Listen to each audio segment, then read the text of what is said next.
Whoever the next guy is, obviously there'll be a new coach in here fairly quickly, and whoever that is, I mean, this is UCLA. So when you think about the great programs across the country, I mean, you're going to hear the probably 5 or 6 same schools over and over and over, and UCLA is right there in that discussion. I've been doing this a long time, 28 years. I don't know when the last time I was this disappointed in a team, because it did not look like us at any level. You know, Coach Alford, you guys go way back. We do. You were a grad assistant. Coach was playing for Bobby Knight at Indiana. Is it a tough relationship at this point? I mean, you're friends, but like kind of what happened? I mean, is it hard to deal with? We're still great friends. I mean, the only reason I'm sitting here today is because of Steve. You know, Steve and I go back, like you said, back to 1986 at Indiana when Steve was a player there and I was a grad assistant there. So our friendship goes back 30 years. What a phenomenal story.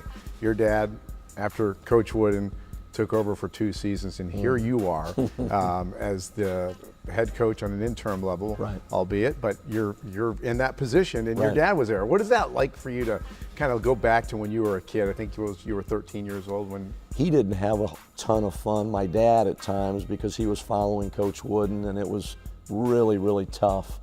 But as a young kid out here in LA and a ball boy and being around the players, of course I had a ball, but and my dad met a lot of great people here. He had 2 good years here, but obviously not easy following Coach Wooden. Yeah, what would that be like if you put that in perspective in this day and age? I mean, replacing Coach Wooden would be like...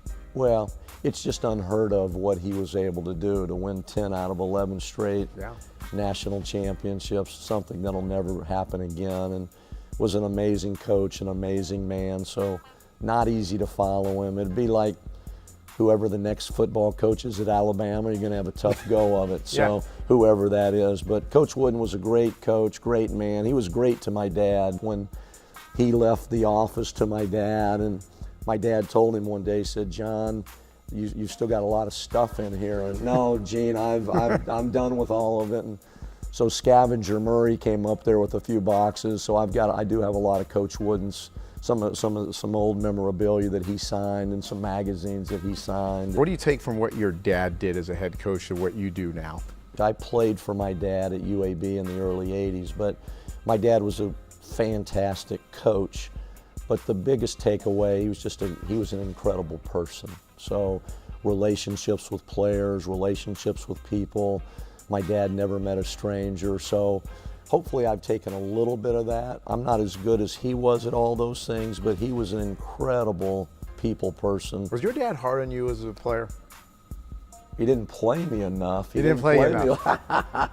Didn't play me a lot. My mom would get mad at him on Sundays at the dinner table. She said, "You got to play Murray a little bit more." But no, my dad was a great coach. He probably a little harder on me maybe than he was on some other guys, but I had a great relationship with my dad, and he's been gone now 7 years, and I still think about him and miss him every day. You know what it's like now versus then. What is, you know, kids coming into college athletics now and basketball, what is the biggest difference that you've seen since when you started doing this way back when with the kids? Yeah, that's a good question. I think a lot of it's still the same, to be honest with you. I still think guys want to be coached, they want some discipline, they want to be held accountable.